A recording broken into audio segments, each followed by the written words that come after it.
Gold, trusted gold buyers. మీరు తాకట్టు పెట్టిన బంగారాన్ని విడిపించి ఈ రోజు ఉన్న మార్కెట్ ధరకు కొనబడను.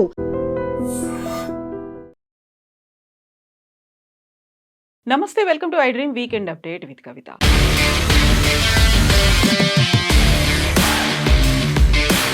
మహిళా రిజర్వేషన్ బిల్లుతో పాటుగా పునర్విభజనకి సంబంధించినటువంటి బిల్లు మీద చర్చ జరుగుతున్నప్పుడు బీజేపీ ఎంపీ తేజస్వి సూర్య చేసినటువంటి కామెంట్స్ మరో చర్చకు దారితీశాయి.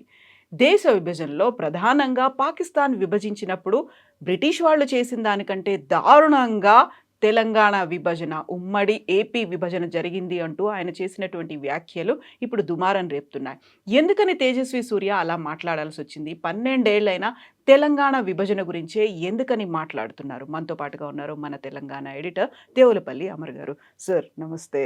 నమస్తే సార్, ఇప్పుడు తేజస్వి సూర్య నా వ్యాఖ్యలు వక్రీకరించారంటున్నాడు, అమిత్ షా వివరణ కోరుతున్నారు. ఇవన్నీ అయినప్పుడు కూడా పెద్ద ఎత్తున ప్రొటెస్ట్లు అనేవి వస్తున్నాయి. యాక్చువల్గా ఆ కామెంట్స్ ఎందుకు చేయాల్సి వచ్చింది? ఒకప్పుడు నా వ్యాఖ్యల్ని వక్రీకరించారు అని అంటే అర్థం ఉండేది. ఇప్పుడు అవకాశం లేదు. ఎందుకంటే ఎవరు మాట్లాడినా అది వీడియోలలో ఉంటున్నది. ఇవాళ పార్లమెంట్లో కానీ లేదా ఇతర చట్టసభలు, అసెంబ్లీలో కానీ ఎక్కడ జరిగిన ప్రొసీడింగ్స్ అన్నీ కూడా లైవ్ వస్తూ ఉన్నాయి. నిన్న తేజస్వి సూర్య కర్ణాటక నుంచి ఎన్నికైన లోక్సభ సభ్యుడు, బీజేపీ సభ్యుడు మాట్లాడినవి అందరం విన్నాం. ఇప్పుడు 1-2 విషయాలు మాట్లాడుకోవాలి. ఒకటి, జాతీయ పార్టీలకు ప్రాంతీయ పార్టీలకు తేడా ఉంటుంది. అంటే ఏ ఇష్యూ అయినా మాట్లాడుతున్నప్పుడు, ఏ ఇష్యూ గురించి అయినా మాట్లాడుతున్నప్పుడు ప్రాంతీయ పార్టీలు ఆ ప్రాంతాలకు సంబంధించిన సమస్యల గురించి మాట్లాడడానికి ఉన్నంత స్వేచ్ఛ, ఉన్నంత వెసులుబాటు అది జాతీయ పార్టీలకు ఉండదు.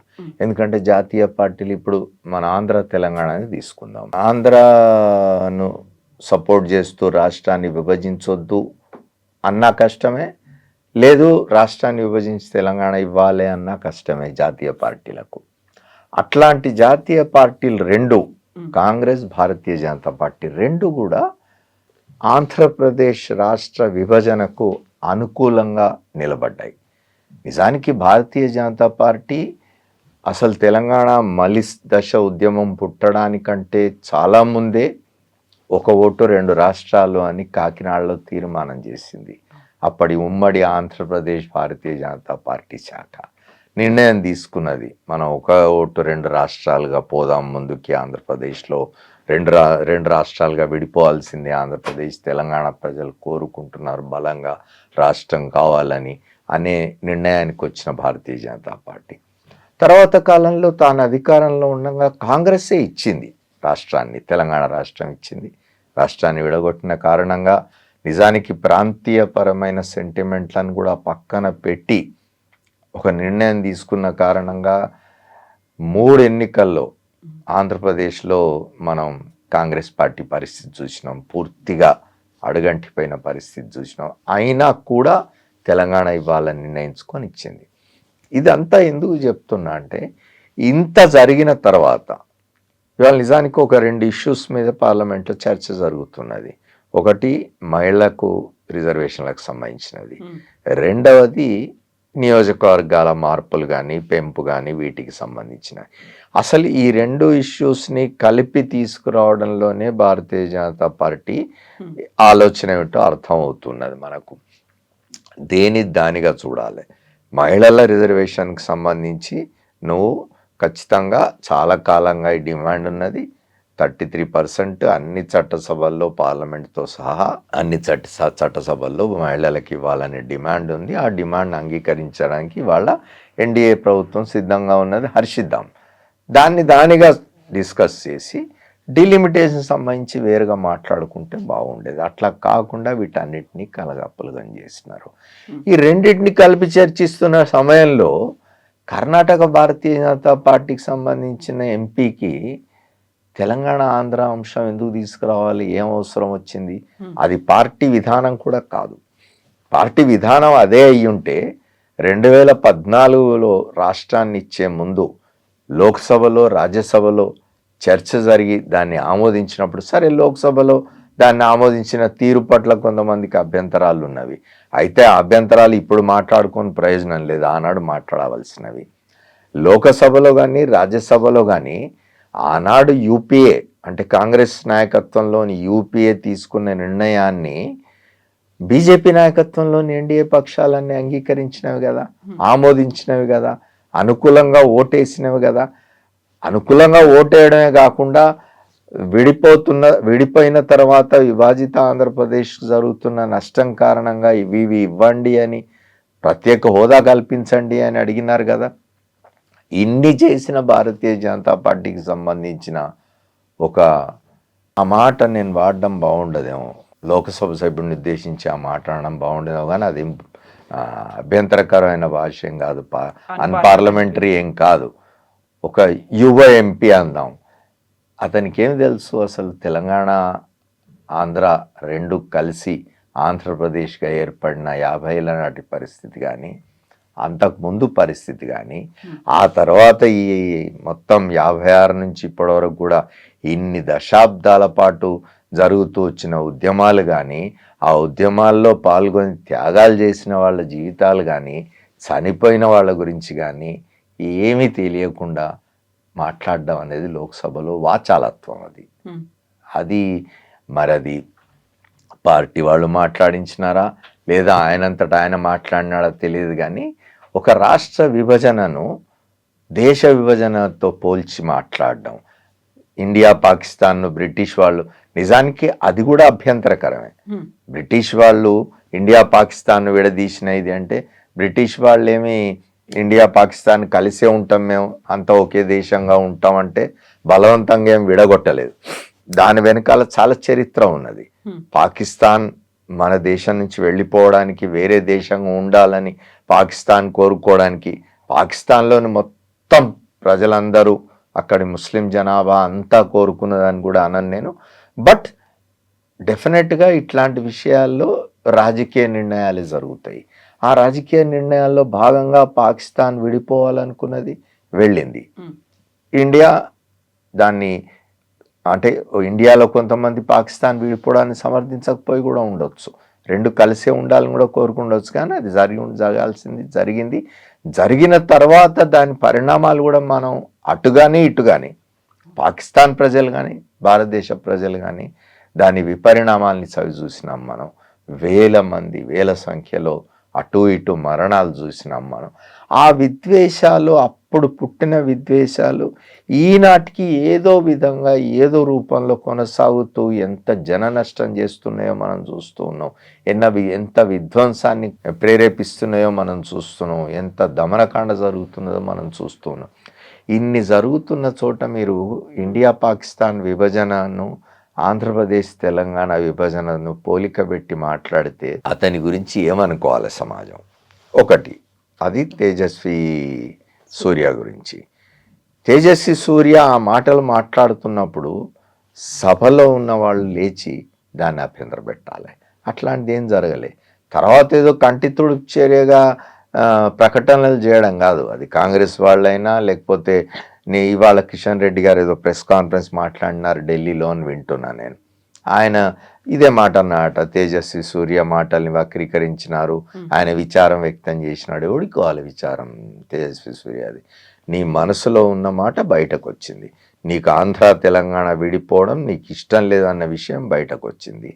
నిజానికి మనం ఇవాళ మాట్లాడుకోవాలనుకుంటే, జ్ఞాపకం చేసుకోవాలనుకుంటే, వాళ్ళ ప్రధానమంత్రి అభ్యర్థిగా నరేంద్ర మోదీ హైదరాబాద్ వచ్చినప్పుడు 2014 ఎన్నికలకు ముందు, అప్పటికి ఇంకా Bharatiya Janata party lead NDA అధికారంలోకి రాలేదు.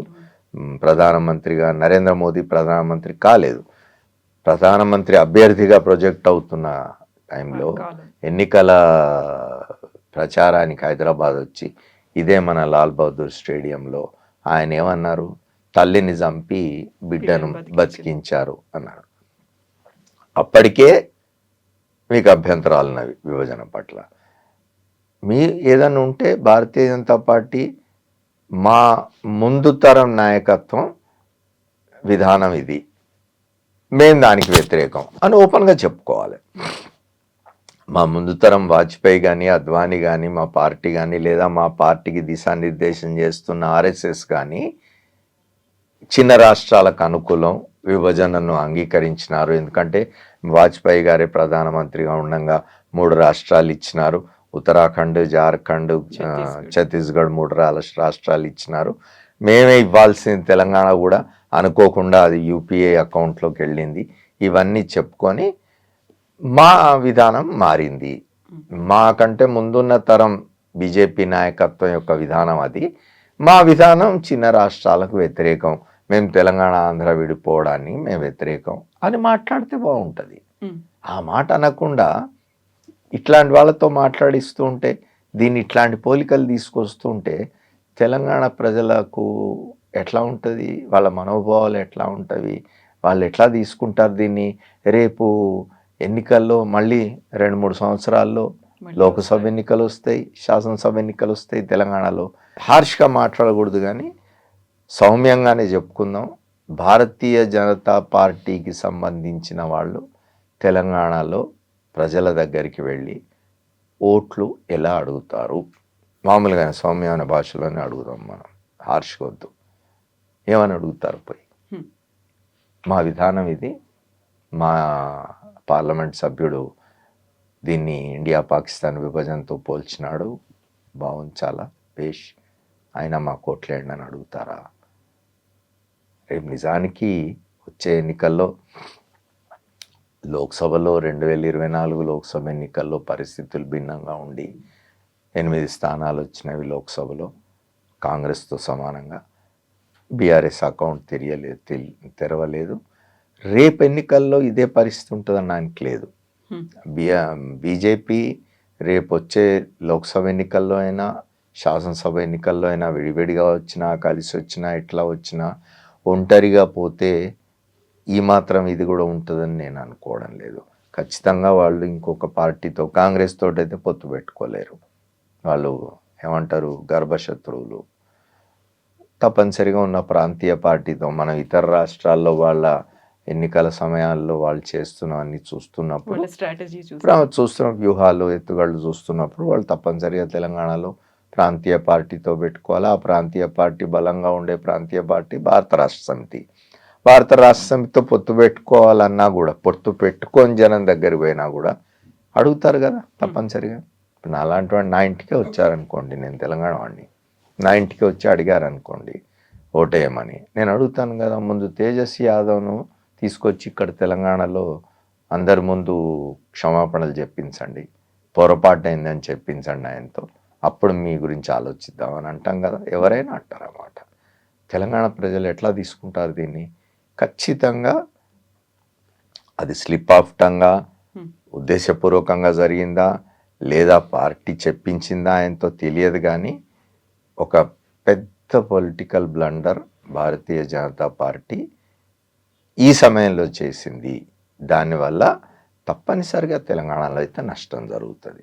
రాష్ట్రం విడిపోయింది, సరే, కొంతమందికి ఇష్టం ఉండొచ్చు, కొంతమంది ఇష్టం లేకపోవచ్చు, ఓ ప్రాంతం తాను నష్టపోయినా అనుకుంటుండవచ్చు, ఇంకో ప్రాంతం కూడా ఇంకా మేము తెలంగాణ ఏర్పడినా కూడా మాకు జరగాల్సినవి జరగలేదు అనుకుంటుండొచ్చు. మనం రాష్ట్రం విడిపోయిన తర్వాత ఈ 2 రాష్ట్రాలకు అవసరమైంది ఏమిటి అనే దాని మీద ఈనాటి వరకు కేంద్రం ఏనాడైనా సీరియస్గా కూర్చొని ఆలోచించిందా? చాలా హామీలు ఇచ్చినారు రాష్ట్ర విభజన అప్పుడు. ప్రత్యేక హోదా ఇవ్వలేదు వీళ్ళు అని అంటారు.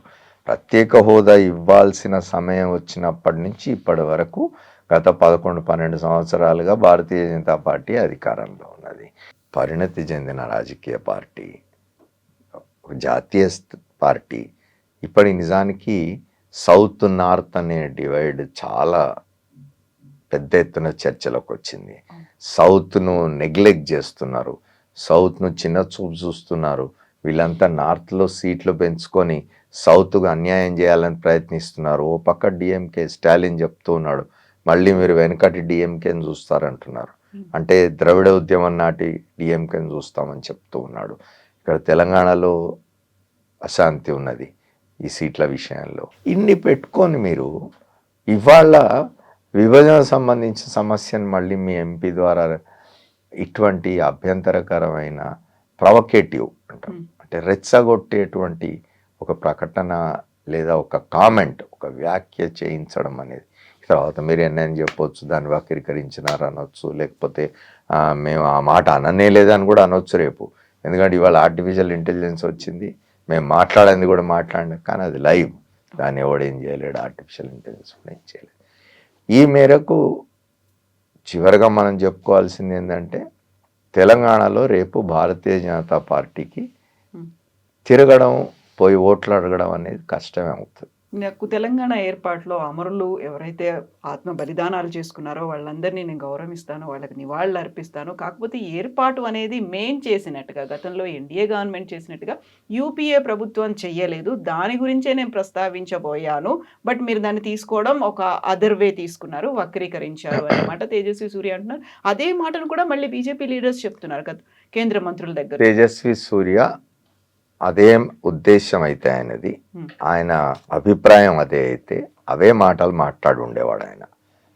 మీరు సరిగ్గా విభజన చేయలేదు, మేం గతంలో 3 రాష్ట్రాలు ఇచ్చినాం, వాజ్పేయి గారు ప్రధానమంత్రిగా ఉండగా మేము 3 రాష్ట్రాలు ఇచ్చినాం, అప్పుడు జరిగిన తీరు వేరు, ఇప్పుడు జరిగిన తీరు వేరు, ఈ జరిగిన తీరును మేము వ్యతిరేకిస్తూ ఉన్నాం, కాంగ్రెస్ నాయకత్వంలోని యూపీఏ సరైన విభజన చేయలేదు, ఇవి కదా మాట్లాడాల్సింది. పాకిస్తాన్ ఇండియా ఎందుకు వచ్చింది, ఆ ప్రస్తావన ఎందుకు వచ్చింది? పాకిస్తాన్ ఇండియాను అట్లనే విడగొట్టినారా? అసలు ఏం జరిగింది అప్పుడు? నువ్వు పుట్టలేదు. Tejasvi Surya, I'm for sure is not born. కనీసం చరిత్ర చదువుకోవాలి. చరిత్ర చదివే ఓపిక కూడా లేదు ఇవాళ వస్తున్న జనరేషన్కి. చరిత్ర ఏం జరిగింది, చాలా చరిత్ర వచ్చింది కదా. అసలు ఇండియా పాకిస్తాన్ పార్టీషన్ సంబంధించి పుంఖాలుగా అనేక మంది రాసినారు, అనేక మంది చరిత్రకారులు రాసినారు, అప్పటి రాజకీయ నాయకులు రాసినారు. అప్పటి రాజకీయ నాయకులు చదువుకొని ఉండేవారు, రాసేవాళ్ళు, చదువుకునేవాళ్ళు, విజ్ఞులు ఉండేవాళ్ళు, వాళ్ళు రాసినవి ఉన్నాయి. ఎంతమంది రాసినారు? ఈ చరిత్ర అంతా చదువుకోవాలి కదా. అప్పటి పార్టీషన్కి ఇప్పుడు రాష్ట్ర విభజనకి పోలిక తీసుకొచ్చి మాట్లాడి నేను అట్లా అనలేదు, యూపీఏ విభజించిన తీరును అభ్యంతర పెడుతున్నా, ఏ మాటలు అవి? తేజస్వి సూర్యని తీసుకొచ్చి తెలంగాణలో తిప్పి ఆయనతో ఆ మాటలు చెప్పించమనండి. నేను ఇట్లా అన్నాను, ఇట్లా అనలేదు అని చెప్పమనండి, బాగుంటుంది. తెలంగాణ ప్రజల్ని కన్విన్స్ చేయమనండి. బయటకు చెప్పుకోకపోవచ్చు, తెలంగాణ ప్రజల బయట రోడ్ల మీదకి రాకపోవచ్చు, రావాలని కూడా కోరుకోం మనం. ఎందుకంటే అశాంతి కానీ ఇంకోటి కానీ ఎప్పుడు సరైనది కాదు అది. రాజకీయ పక్షాలు కూడా సన్నాయి నొక్కులు నొక్కుతున్నాయి తప్ప ట్వీట్లు చేయడము, పేపర్ స్టేట్మెంట్లు ఇవ్వడం కాదు కదా. స్పష్టమైన దీంతో రావాలి బయటికి. నిజానికి తెలంగాణ రాష్ట్ర సాధనే ధ్యేయంగా ఏర్పడిన, అదే పునాదిగా ఏర్పడిన తెలంగాణ రాష్ట్ర సమితి వాళ్ళైతే భారత రాష్ట్ర సమితి అయిందో, అది మళ్ళీ తెలంగాణ రాష్ట్ర సమితిగా మారాలనే ఆలోచనతో ఉన్నట్టు నిన్న మొన్న దాని చాలా ముఖ్య నాయకుడి చెప్పినాడు. అట్లాంటి పార్టీ ఎంత బలంగా దీన్ని వ్యతిరేకిస్తూ బయటికి రావాలి? ఏదో ట్వీట్లు చేయడము, ప్రెస్ నోట్లు ఇవ్వడం కాదు కదా, బలంగా బయటకు వచ్చి మాట్లాడాలి. వాళ్ళకి సరే లోక్సభలో వాళ్ళకి బలం లేదు, రాజ్యసభలో ఉన్న 3-4 వాళ్ళైనా బలంగా మాట్లాడాలి, గొంతు వినిపించాలి. ఏం లేదు. తేజస్వి సూర్య మాటల్ని రికార్డుల నుంచి తొలగించండి అనే దాంతో పాటుగా క్షమాపణలు చెప్పాలి, మాటల్ని వెనక్కి తీసుకోవాలి, సరిపోతుందంటారా? మళ్ళీ ఇలాంటిది రాకుండా ఉండాలంటే నేను అనేది అదే. ఇప్పుడు మీరు నిజానికి ఏం తేజస్వి సూర్యని ఏం శిక్షించం కదా, ఏదో అతని అభిప్రాయం అతను చెప్పినాడు, మంచా చెడా, అతని సొంత అభిప్రాయమా, లేకపోతే ఎవరైనా ప్రేరేపించి మాట్లాడించినారా, వాళ్ళ పార్టీ వాళ్ళు, వాళ్ళ పార్టీ విధానమా, అది ఇవన్నీ పక్కన పెడితే ఆయన మాట్లాడిన దాని మీద ఒక బలమైన ఏమంటారు నిరసన అయితే జరగాలి. అంటే నిరసన జరగడం అంటే బలమైన నిరసన అంటే హింసాత్మకమే కావాల్సిన అవసరం లేదు, బలంగా మాట్లాడాలి కదా పార్టీలు. కాంగ్రెస్ పార్టీ మాట్లాడాలి, ఎందుకంటే తెలంగాణ రాష్ట్రం ఉమ్మడి ఆంధ్రప్రదేశ్ విడగొట్టింది కాంగ్రెస్ పార్టీ, అప్పటి కాంగ్రెస్ నాయకత్వంలోని యూపీఏ ప్రభుత్వం. తర్వాత దాన్ని కోరింది మిగతా అన్ని పార్టీలు. తెలంగాణకు మాత్రమే పరిమితమైన టీఆర్ఎస్ఏ కాకుండా 2 ప్రాంతాలకు సంబంధించిన భారతీయ జనతా పార్టీ కానీ, కమ్యూనిస్టులు కానీ, ఒక సిపిఎం వ్యతిరేకించినట్టుంది రాష్ట్ర విభజనని, కానీ మిగతా అన్ని పార్టీలు ఇంక్లూడింగ్ అప్పటి నక్సలైట్ పార్టీ అన్ని పార్టీలు అప్పుడు రాష్ట్ర విభజనను కోరుకున్నవే కదా. మరి వాళ్ళ ఇట్లాంటి వాదనలు వస్తూ ఉంటే వీళ్ళందరూ బలంగా దీని పట్ల వ్యతిరేకత నిరసన అని తెలపాలి కదా. అసలు జరగాల్సినటువంటి చర్చ అంతా 3 రోజుల స్పెషల్ సెషన్ పెట్టుకుంది కూడా మహిళా బిల్లు, నియోజకవర్గాల పునర్విభజన. దీని మీదే పెద్ద అభ్యంతరాలు అనేవి వస్తున్నాయి. అసలు మెజారిటీ లేకుండా ఎందుకు తీసుకొచ్చారు అనేది, జనగణన కుల గణన అనేది బయటికి రాకుండానే ఎలా జరుగుతోంది దక్షిణాది రాష్ట్రాల వివక్ష. ఇప్పుడు ఆయన తేజస్వి సూర్య మాట్లాడిన దాంట్లో ఇప్పుడు ఈ 2 అంశాల గురించి వచ్చింది కాబట్టి అంటున్నా. ఆయన తెలంగాణ ముఖ్యమంత్రి రేవంత్ రెడ్డి గారు ప్రతిపాదించిన వాటి మీద ఆయన ఏదో ఫూలిష్ అని వర్స్ట్ అని ఏదో మాట్లాడినాడు ఆయన. ఇది తెలంగాణ ముఖ్యమంత్రి ఇది పెట్టినాడు, ఒక ప్రతిపాదన. అదేమిటి అని అంటే ఇది ఇతరులు కూడా మాట్లాడుతూ ఉన్నారు. ఏమిటి, మనం దక్షిణాది నుంచి ఆదాయం ఇస్తూ ఉన్నాం కేంద్రానికి, అక్కడి నుంచి మనకు వస్తున్నది చాలా తక్కువ ఆదాయం ఇచ్చిన రాష్ట్రాలకు వాళ్ళ జనాభా ప్రాతిపదిక మీద ఎక్కువ నిధులు పోతూ ఉన్నాయి. ఎక్కువ ఆదాయం ఇచ్చిన మనకేమో తక్కువ జనాభా ఉంది కాబట్టి జనాభా ప్రాతిపదికన నిధులు తక్కువ వస్తున్నాయి. ఇది వాళ్ళ రేవంత్ రెడ్డి ఒక్కడే మాట్లాడడం లేదు కదా, అందరూ మాట్లాడుతున్నారు. దక్షిణాదికి ఈ నష్టం జరుగుతున్నది. ఎందుకంటే దక్షిణాది చాలా సీరియస్గా సిన్సియర్గా గతంలో కేంద్రం నిర్ణయించిన కుటుంబ నియంత్రణను పాటించింది. స్మాల్ చైల్డ్ నార్మ్ను సీరియస్గా చేసింది కాబట్టి జనాభా నియంత్రణ జరిగింది. ఆ డిసిప్లిన్లో ఉన్నది కాబట్టి ఇక్కడ జనాభా తక్కువగా ఉన్నది. జనాభా తక్కువ ఉన్న కారణంగా ఆదాయం ఎక్కువ ఇచ్చినా కూడా ఢిల్లీకి నిధులు పన్నుల రూపంలో మనం చాలా ఆదాయం ఎక్కువ ఇస్తున్నాం, నిధుల రూపంలో మనకు చాలా తక్కువ వస్తుంది. దీని గురించి అందరూ మాట్లాడుతున్నారు. ఇప్పుడు నిన్న రేవంత్ రెడ్డి పెట్టిన ప్రతిపాదనల్లో మరి ఆదాయాన్ని బట్టి దీన్ని బట్టి నిర్ణయించండి అని కూడా అంటున్నారు ఆయన. వీటికి సంబంధించి అంటే నియోజకవర్గాల సంఖ్య పెంచడం. ఇక్కడ ఒకటే, మనం అంతిమంగా దక్షిణాది రాష్ట్రాలకు సంబంధించిన అక్కడ డిఎంకే స్టాలిన్ అయినా, అక్కడ పినరయి విజయన్ అయినా, ఇక్కడ రేవంత్ రెడ్డి అయినా, వీళ్ళందరూ కూడా కర్ణాటకలో సిద్ధరామయ్య వాళ్ళైనా వీళ్ళందరూ కూడా అంటున్నది ఏమిటి అని అంటే, ఇట్లా మీరు ఒకవైపేమో సైంటిఫిక్గా చేస్తున్నామని చెప్పుకుంటూ నార్త్లో ఒక 4 రాష్ట్రాల్లో ఇబ్బడి ముబ్బడిగా సంఖ్య పెరిగిపోతూ ఉంటుంది లోక్సభ సభ్యులది, సౌత్లో తక్కువ ఉంటుంది. ఏనాడో మీతో పోటీ పడలేం కదా. ఇదంతా మీరు శాశ్వతంగా అధికారంలో ఉండడం కోసం చేస్తున్న కుట్ర అని వీళ్ళ ఆరోపణ. ఇది కరెక్ట్ కాదు అని నిరూపించుకోవాలి కదా. అందులో కూడా తేజస్వి సూర్య దక్షిణాది రాష్ట్రానికి చెందినటువంటి ఎంపీ, అంటే దక్షిణాది రాష్ట్రానికి సంబంధించిన ఎంపీ తోటే ఎందుకు మాట్లాడిచ్చినారు అది అని అంటే, ఈ దక్షిణాదిలో వస్తున్న దీన్ని చూసినావా ఇక్కడే భిన్నాభిప్రాయం ఉన్నది అని చెప్పడానికి. అదే బీహార్ అతన్నో, యూపీ అతనితోటో, బీహార్ అతనితోటో, మధ్యప్రదేశ్ అతనితోటో మాట్లాడించుంటే అటాక్ చేసినట్టు వేరేగా ఉండేది. ఏంటంటే చూసినావా సౌత్ నార్త్ డివైడ్ క్లియర్గా కనిపిస్తుంది, నార్త్ వాళ్ళ అభిప్రాయం ఇట్లుంది అనేవాళ్ళు. ఇప్పుడు ఇతనితో మాట్లాడించడం వల్ల ఏమవుతున్నదంటే, చూసినావా సౌత్లోనే డివైడెడ్ ఒపీనియన్ ఉన్నది, సౌత్లోనే ఇంకొక అభిప్రాయం ఉన్నది, ఆ అభిప్రాయం తేజస్వి సూర్య రిప్రజెంట్ చేస్తున్నాడు ఆ అభిప్రాయాన్ని అని చెప్పడం కోసం తేజస్వి సూర్యని ఎన్నుకున్నారు. నా అభిప్రాయం నేను అనుకోవడం అయితే ఖచ్చితంగా తేజస్వి సూర్య నిన్న మాట్లాడింది ఆయన సొంత మాట కాదు, ఆయన చేత పలికించినారు, అది వాళ్ళ పార్టీ పలికించింది అనేది నా అభిప్రాయం. ఈ 3 రోజుల స్పెషల్ సెషన్లో ఈ 2 బిల్లులకి సంబంధించి ఆమోదం జరుగుతుందా, అవి అప్లై అవుతాయంటారా?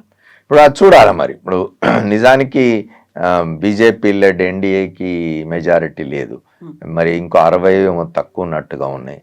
మరి ఏం చేస్తారు, ఎట్లా అధిగమిస్తారు, దాన్ని ఎట్లా ఆమోదింపజేసుకుంటారు అనేది చూడాలి. లేకపోతే దానికి ఇంకేమన్నా ప్రత్యామ్నాయం ఆలోచిస్తారా, ఏం చేస్తారో చూడాలి. కానీ నేను అనుకోవడం మహిళా బిల్లుకు సంబంధించిన సమస్య ఏం లేదు. అయితే అందులో కూడా ఇప్పుడు మళ్ళీ మహిళల దీని దగ్గరకు వచ్చేసరికి 33% కూడా మళ్ళీ బీసీ, ఎస్సీ, ఎస్టీ, మైనారిటీ వీళ్ళ సంగతి ఏమిటి, ఆ మహిళలకి ఏమి ఇస్తారు ఇందులో, వాళ్ళకి ఇందులో కూడా రిజర్వేషన్లు ఉండాలి, ఇవన్నీ వస్తున్నాయి. ఇంత హడావుడి పడి చేయాల్సిన అవసరం లేదు. Once everyone accepted that women should be given more representation. మహిళలకు ఎక్కువ ప్రాతినిధ్యం మన చట్టసభల్లో ఉండాలి, అది ఖచ్చితంగా జరగాలి, ఏదో ఇట్లా వచ్చేయడం కాదు అని అనుకున్నప్పుడు అన్ని పార్టీలు దానికి అంగీకారమే అయినప్పుడు ఇంత హడావిడి ఎందుకు? అన్ని పక్షాలని కూర్చోబెట్టి సామరస్యంగా ప్రశాంతంగా ఎందుకు మాట్లాడరు? ఎందుకు బుల్డోజ్ చేసుకుంటూ పోతున్నారు? మీకేదో బలం ఉంది కాబట్టి మేము మా ఇష్టం వచ్చినట్టు చేస్తాం అని అంటే ఎట్లా? అది డెమోక్రసీలో కరెక్ట్ కాదు. ప్రజాస్వామ్యంలో ఎప్పుడు కూడా నిజానికి నీకు మెజారిటీ ఉన్నా కూడా మైనారిటీతో కూర్చొని మాట్లాడడం అనేది ప్రజాస్వామ్యం యొక్క లక్షణం. అది పక్కన పడేసి నాకు మెజారిటీ ఉంది నేను ఏదంటే అది చేసుకొని పోతాను, నువ్వు మైనారిటీ నువ్వు చెప్తే నేను ఎందుకు వినాలి అనేది కరెక్ట్ కాదు. కూర్చొని మాట్లాడాలి, కాంగ్రెస్ని కూర్చోబెట్టి మాట్లాడాలి, ఇతర పార్టీలను కూర్చోబెట్టి మాట్లాడాలి. సో భిన్నాభిప్రాయాలు ఉంటాయి, అభిప్రాయ భేదాలు ఉంటాయి. రాజకీయాల్లో చాలా ఏమంటారు విభేదిస్తాం ఒకళ్ళకొకళ్ళు, కానీ అంతిమంగా ప్రజలకు మేలు జరగడం కోసం అందరూ కూర్చొని మాట్లాడి నిర్ణయాలు చేయాలి కదా. అది లేదు నేను నా ఇష్టం వచ్చినట్టు చేస్తా అనే ధోరణిలో పోతున్నాయి ఇవాళ ప్రభుత్వాలు. Thank you so much. Thank you. Thank you. And for more videos, Please subscribe to iDream. Please subscribe to iDream. Please subscribe iDream. And please subscribe to iDream. For more videos, subscribe to iDream. please like, share, and subscribe to the channel. Congratulations, iDream. Subscribe to iDream. Subscribe to iDream. So subscribe to iDream Media. iDream team అందరికి huge congratulations. Please subscribe iDream Media. Please subscribe to iDream. Subscribe iDream. Please subscribe to iDream. iDream అంటే నా కళల ఛానల్ను subscribe చేసుకున్న నోరు తిరుగుతలేదు, మీరైతే గంట గుర్తు కొట్టండి. For more such videos, please subscribe to iDream. Subscribe to iDream. Please subscribe to iDream. Please subscribe iDream Media. Please do subscribe to iDream. Please subscribe to iDream Media. For best entertainment and information, please subscribe iDream. And don't forget to subscribe to iDream.